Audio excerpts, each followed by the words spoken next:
দেশ বা বিদেশ থেকে যারা আমার এই ভিডিওটি দেখতেছেন তাদের সবাইকে জানাই অনেক অনেক প্রীতি ও শুভেচ্ছা। আশা করি সবাই ভালো আছেন। আজকে আপনাদের সামনে লেয়ার মুরগির বেশ কিছু গুরুত্বপূর্ণ বিষয় নিয়ে কথাবার্তা বলবো।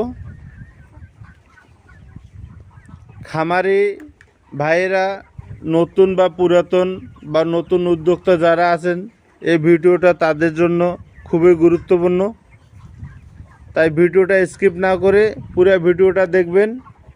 আমি আশা করি পুরো ভিডিওটা দেখলে গেলে আপনাদের অনেক উপকারে আসবে এবং আপনাদের মনের ভিতরে অনেক যে প্রশ্ন আছে এই প্রশ্নগুলোর উত্তর আপনারা নিজেরাই পাবেন। তাই আমার চ্যানেলের সাথেই থাকবেন। তাই বেশি কথাবার্তা না বলে মূল কথা শুরু করতেছি। সেটা হচ্ছে লেয়ার মুরগির আমাদের 100 দিনের পর থেকে যে লেয়ার মুরগির খাদ্য চেঞ্জ করে দেই, খাদ্য দেয়া আছে যে লেয়ার লেয়ার খাদ্য শুরু করি। তো আপনারা দেয়া আছে যে অনেকেই বলবে যে ভাই 100 দিন পার হয়ে গেছে, আপনারা লাইটিং দিতে পারেন, আস্তে আস্তে লাইটিং বাড়াই দিতে পারেন। তো আমি খামারিদেরকে বলবো, ভাই আপনি পুরান খামারি হন আর নতুন খামারি হন, কখনোই 100 দিনে লাইটিং বাড়াইতে যাবেন না বা লাইটিং দেবেন না।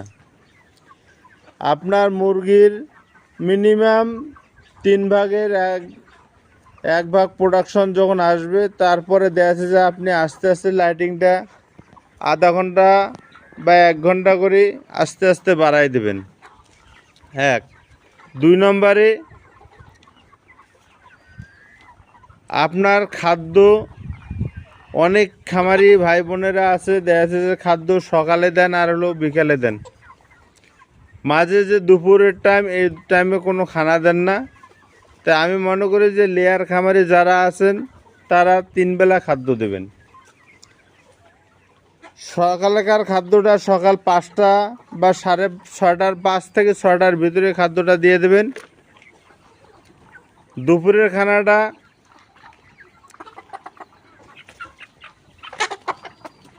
1টার থেকে 1টা 2টার ভিতরে দিয়ে দেবেন। বিকালের খানাটা 4টা, 4:30 বা 5টার মধ্যে দিয়ে দেবেন। তাহলে দেখা গেছে যে আমাদের মানুষের যেমন টাইম বাই টাইম 3 বেলা একটা খাবারের ব্যাপার আছে, ঠিক মুরগির বেলাও তাই। আপনারা এই নিয়মগুলা মেনে চলবেন। এছাড়া আরও কিছু নিয়ম আছে, সেটা হচ্ছে দেখা যাচ্ছে যে আপনাকে প্রতি মাসে 40 দিনে দেখা যাচ্ছে যে কৃমির ডোজ অবশ্যই করা লাগবে। 45 দিনে রানীক্ষেত ভ্যাকসিন করবেন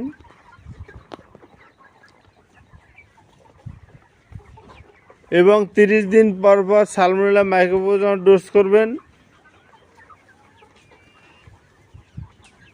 প্রতি মাসে 2 বার 3 দিন ইসেল চালাবেন। 3 দিন প্রতি মাসে 3 দিন লিভার টনিক, কিডনি টনিক চালাবেন। প্রতি মাসে দেখা যাচ্ছে যে 3 দিন টক্সিন বাইন্ডার চালাবেন। জাইম মাসে 2-1 বার চালাবেন। তে এই নিয়মগুলো যদি আপনি মেনটেন করে চলেন এবং বায়োসিকিউরিটির জন্য যে খামারে থাকবে ওকে প্রতিদিন বলবেন ও যেন সারাদিনের কাজ শেষে সকাল এবং বিকাল জীবাণুনাশক স্প্রে করে। তো জীবাণুনাশক স্প্রে করলে আপনার উপকার শুধু বায়োসিকিউরিটি না, এবং মুরগিতে যে পরজীবী উকুন বলি, আঠালি বলি, এই জিনিসটার থেকেও আপনারা মুক্তি পাবেন। তাই ভিডিওটা লং হয়ে যাচ্ছে, আর বেশি বাড়াচ্ছি না। এর পরবর্তী ভিডিওতে আপনাদেরকে বিশেষ কিছু গুরুত্বপূর্ণ বিষয় নিয়ে আসবো। চ্যানেলটার সাথেই থাকবেন, ভালো থাকবেন, সুস্থ থাকবেন এবং আমার জন্য দোয়া করবেন। আমি চাই আমার চ্যানেলটা আপনাদের উপকারে আসুক এবং আপনাদের কাছে নিত্য নতুন কিছু বিষয়ে তুলে ধরতে পারি। এই বলে শেষ করছি। ধন্যবাদ।